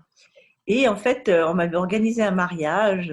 Bon, par dépit, j'avais accepté. Oui, à ton âge, tu n'es pas mariée. Qu'est-ce qu'ils vont dire les gens? Nous, c'est beaucoup. Que vont dire les gens? Le regard des autres. Tout ça, quoi. Voilà. Donc, j'avais accepté par dépit de me marier avec un cousin que je ne connaissais pas. Bon, il était artiste musicien. Bon, ça allait et tout. Après, on a fait la cérémonie et tout. Puis le lendemain, donc on était dans une autre maison parce qu'ils avaient à Mamet, ils avaient des maisons et tout. Et on était ma famille proche, ma grand-mère, ma tante, ma mère et tout. On était dans une maison et on avait fait la fête. Et j'avais le henné. Le lendemain, je devais aller signer à la mairie. Et puis la nuit, portant conseil, je me suis dit, mais Dora, c'est vraiment ça que tu veux vivre? tu t'es pas dit que tu avais des projets, de faire des choses pour l'humanité, pour les femmes, tu avais envie de faire de grandes choses, c'est ça. Tu veux te retrouver mariée avec un homme que tu connais pas, à faire des gosses, et puis voilà, la belle-mère qui habite en face, et puis j'ai dit, voilà, je me suis engagée, comment je vais faire? Et en fait, j'ai décidé le matin, j'ai réveillé toute ma famille, ma grand-mère, ma mère, ma tante et tout. J'ai dit, j'ai changé d'avis, je ne veux pas me marier. Alors ça a été scandale. Ouais. Oui, mais tu comprends, qu'est-ce qu'ils vont dire? Ils vont dire que c'est pas, ils vont pas dire que c'est toi qui veux pas, ils vont dire que c'est lui qui veut pas parce que tu as une tare, enfin un truc comme ça, voilà. Et puis j'ai dit non. Alors voilà, ça a été on m'a pas parlé. Alors voilà, on rentrait à Tunis, toute la famille, la tête pour tous. La honte, il fallait rendre les bijoux, tout ça et tout. Ma grand-mère, tu te rends compte, il va falloir rendre les bijoux. Voilà, c'était sa seule préoccupation. Enfin voilà. Je vous passe tous les détails, mais c'était très épique et souvent j'ai dû, voilà, je voulais pas accepter beaucoup de choses en tant que femme arabe, musulmane. Et voilà, j'ai un petit peu montré du doigt. Et donc, du coup, toi, tu es partie donc, vers la Suisse après, en tant qu'adulte? Non, mais en fait, heureusement que quand j'étais petite, bon, je suis née en Tunisie et tout, mais ma mère, par second mariage, elle est venue D'accord, ok. elle est venue en France, voilà.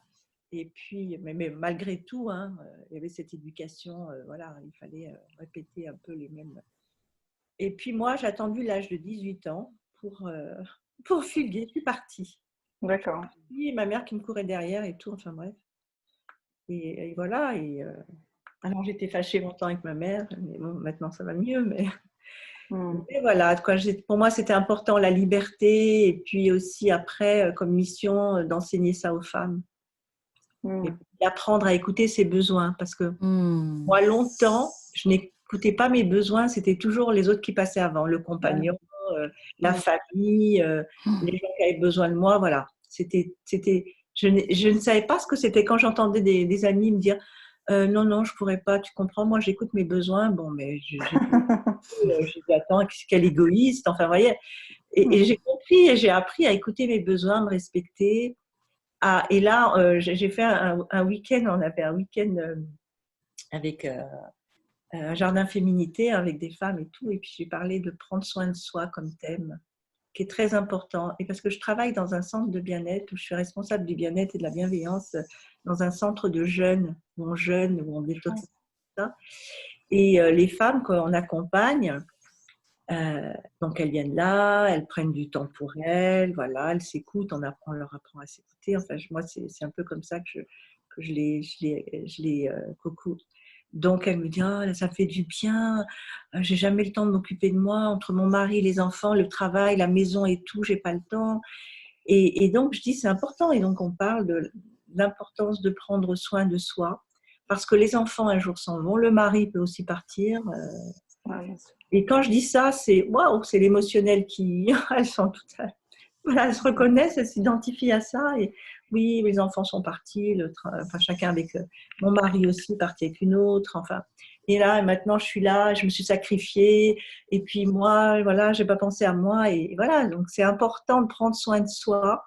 Et c'est pour ça que moi, j'ai instauré aussi, parce que j'étais dans ce cas-là, un rituel le matin de gratitude quand je me réveille. Et puis, avec la dinacharya ayurvédique, hein, où c'est un rituel le matin. Alors bon, il faut se lever tôt pour pouvoir s'occuper de soi et de se brosser le corps et de se laver les yeux et de se laver le nez, enfin faire tout ce rituel et de méditer, de faire du yoga et ça prend du temps, donc il faut se lever tôt. Ou alors, voilà, il faut faire un week-end.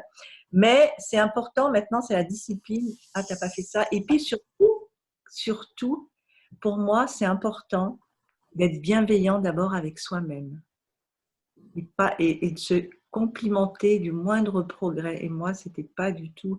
J'ai tellement eu l'habitude qu'on m'a manqué de respect dans la famille que moi-même, je me manquais de respect et je me culpabilisais et je m'engueulais quand je me culpabilisais, j'étais vraiment se flageller de l'erreur que j'ai faite et tout. Et maintenant, j'ai beaucoup de bienveillance et quand je fais une petite erreur ou quoi, je dis bon ben voilà, tu referas pas, tu apprends de tes erreurs et j'en ris. Et je suis bienveillante et tous les matins, j'ai un petit message dans la salle de bain où je me félicite, où je cite mes compliments. Enfin voilà, je me complimente, je me dis waouh, bravo pour ce que tu fais, bravo, t'es merveilleuse, regarde tes qualités. Voilà. Et je trouve que c'est très important. Là, on est entre femmes. Et voilà. Et donc, ma mission, c'est d'enseigner ça à toute femme. Hein. Quand je vais dans des magasins, je vois ces vendeuses qui sont là, on voit qu'elles sont malheureuses, et puis je leur dis, vous êtes consciente combien vous êtes belles? Elles sont là. Qui, moi et tout, non. Et puis voilà, elles commencent à énumérer leurs défauts. Et je dis, c'est important le matin, regardez-vous dans la glace. Alors au début, c'est difficile. Et waouh, soyez en admiration devant vous. Waouh, étonnez-vous, émerveillez-vous devant votre beauté. On est toutes des femmes, on a des qualités, on est belles. On est toutes différentes, mais on est belles. Et on est belles aussi de l'intérieur. J'ai mon ordinateur qui me demande. Et voilà, donc voilà, pour moi c'est important, c'est ma mission de vie, donc d'être là pour les femmes, d'être à l'écoute des femmes. Et ce qui me fait du bien, j'adore le partager. Donc ce week-end, on a fait un jardin féminité et j'ai eu plein de messages, des appels, oh, Dora et tout, tu as parlé du ghee pour ci, pour ça, tu as parlé que tu faisais ça, que tu faisais le kéfir, machin. Et voilà, et donc donne-moi les détails. Alors j'ai dit, je vais vous faire un petit truc. Mais j'adore partager, quoi, c'est important. Et moi, pour parler de voyage, hein, bon, alors c'était voyage initiatique, mais pour parler de voyage, j'adore l'Asie et j'adore le Japon. Et chaque année, je vais au Japon, je vais à Okinawa. J'adore cette culture japonaise. Alors eux, les femmes ont aussi beaucoup à apprendre. Elles sont toujours ah oui, elles disent amen à tout, même ce dont elles n'ont pas envie, elles sont là, oui, oui. Mais ce que j'adore, c'est ce raffinement, c'est se prendre le temps. Elles sont là dans la lenteur, j'adore ça et j'adore la cérémonialité. J'ai assisté à des cérémonialités où on est dans l'instant présent. On est la tasse, on est le thé qu'on boit, on est vraiment dans la contemplation. Alors, il y a des calligraphies, il y a ikebana, hein, ces compositions japonaises de fleurs. Et voilà, et on est dans l'émerveillement de l'instant présent, de la beauté qu'il y a autour de nous, de cette conscience du beau, de l'esthétique et de ce raffinement. Voilà. Ah bah c'est chouette, disons, ça va tenter Catherine. Pardon ? Je dis, ça va tenter Catherine, comme elle disait. Je ne sais pas si c'est le Japon qui t'attire, Catherine, mais comme tu parlais de l'Asie, ouais, c'est beau la manière dont tu en parles. Ouais. Et voilà, et donc, et tout ce cérémonial, j'adore. Oh, se prendre le temps, là, quand je vois. Moi, maintenant, chez moi, je n'invite plus les gens qui viennent juste pour manger et puis qui sont là sur leur téléphone. Ah bon, ah oui, j'ai dit plus de téléphone, quoi. Tu prépares, tu prends le temps de préparer des mets, de raffinement, de mettre des jolies choses et tout, puis ils sont là, il n'y a même pas d'émerveillement, il n'y a pas de waouh, il n'y a pas la conscience de l'instant présent, tu vois, de la petite méditation juste avec. Non, alors j'invite plus ça. Moi, j'ai dit, je vous invite plus parce que vous ne me faites pas honneur à ma table. Oh, mais tu es dans le besoin de reconnaissance. J'ai dit, eh bien oui, j'ai besoin d'émerveil, j'ai besoin d'un petit ouais, j'ai besoin d'une émotion gustative, d'une émotion parce que je prends du temps, beaucoup de temps pour cuisiner. J'essaye de le faire à la manière des moines, des moines bouddhistes japonais, les kanzo, qui quand ils sont dans leur cuisine, avant de cuisiner, ils font une petite méditation et ils remercient les légumes, ils remercient la planche, le couteau, ils remercient les gens les jardiniers et tout, voilà.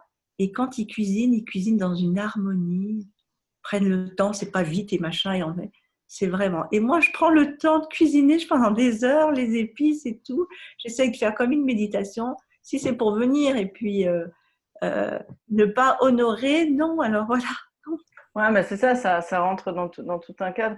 Et c'est ça aussi qui est chouette, je trouve, dans le voyage, c'est que ça vient justement rencontrer en nous, comme tu dis, là, toi, ça t'a touché, et Lucie, tu parlais de certaines choses aussi en Norvège qui semblent te correspondre, et moi, c'est pareil d'ailleurs, et ouais, moi, je me dis, c'est beau, ça, cette chance aussi qu'on a maintenant de pouvoir découvrir d'autres cultures, et puis voilà, ça résonne, alors du coup on l'intègre, et du coup ça nous rend vraiment potentiellement citoyens du monde, comme on dit, c'est vrai. Moi, je dis, quand on me demande, justement, Valérie, quand on me demande, mais t'es de quelle origine, j'ai dit, je suis planétaire.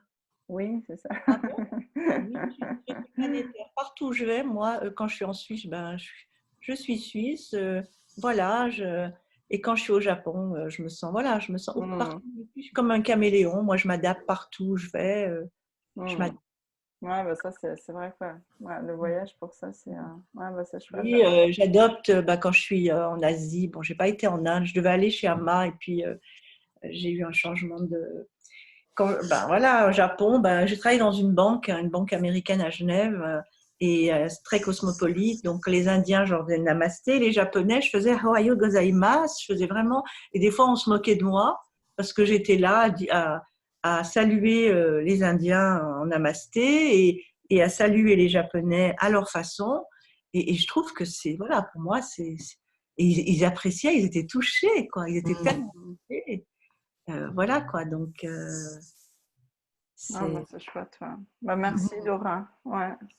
Merci, c'est riche tout ça. Merci beaucoup. Merci à vous de votre écoute. Non, avec plaisir. Marrant, j'étais crevée, puis j'étais enthousiaste de vous partager. Ça ça c'est beau aussi. Hein.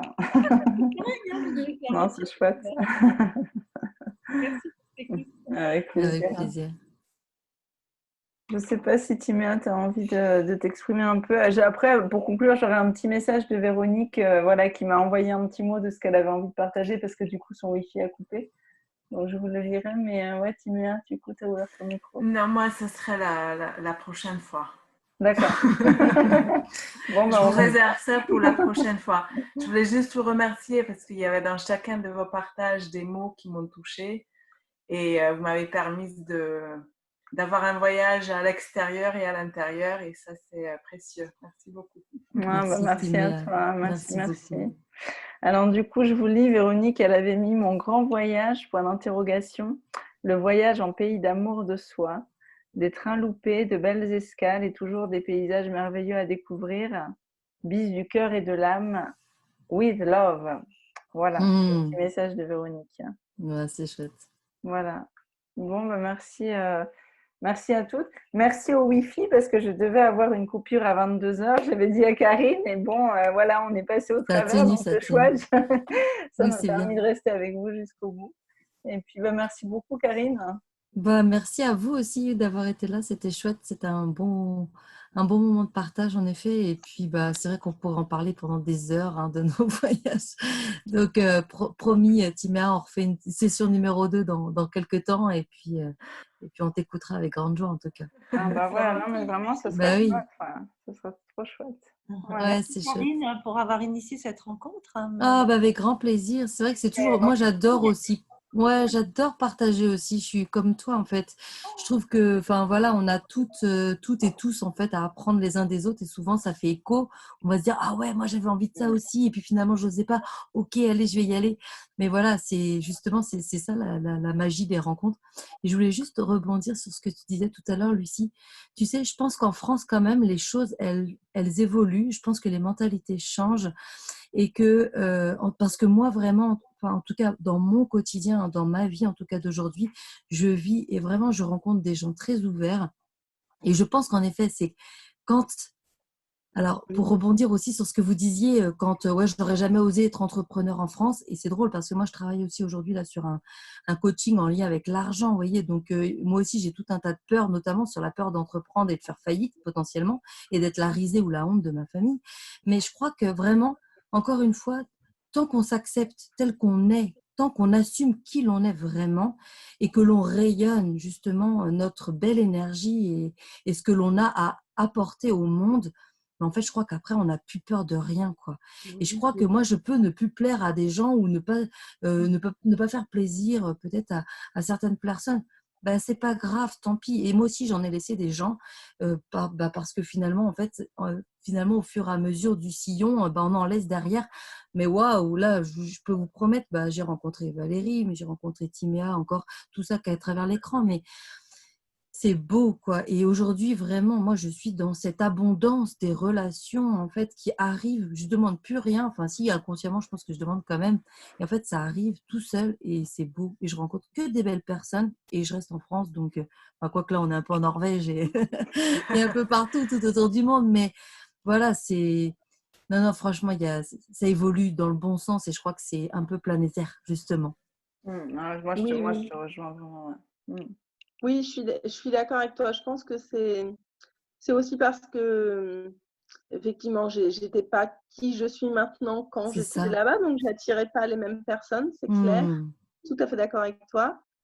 Et parce que maintenant, j'ai pas choisi de m'investir en France, donc voilà, c'est comme si j'avais un peu tourné la page, quoi. Bien sûr. Et effectivement, il y a beaucoup d'initiatives. Je suis souvent un peu trop critique, peut-être, envers la France. Non, ça va. C'est OK. C'était juste pour te dire que tu sais, même encore chez nous ici, en fait, il y a de belles choses. Ouais.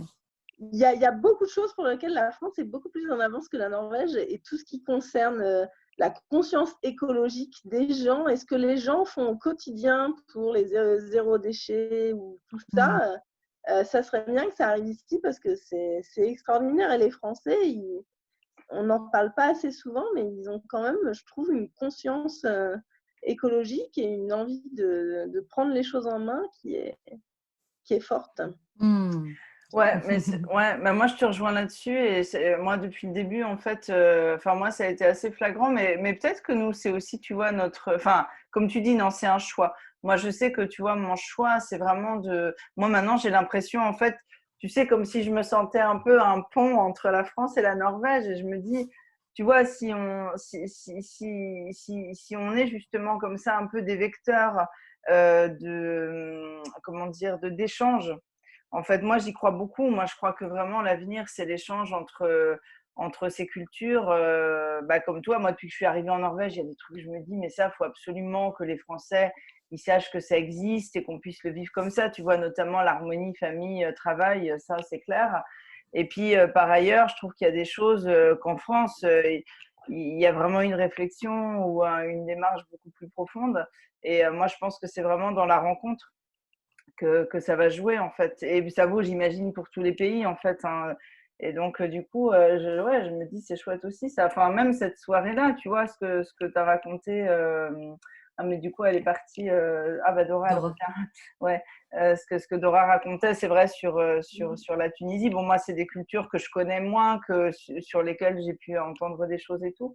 Mais le fait d'en parler comme ça entre nous et puis de diffuser, moi, je suis sûre que c'est ça qui est drôlement riche en fait et qui va permettre aussi à chacun d'avancer pour ceux qui ont envie d'avancer. D'être à sa place et puis d'être à sa place.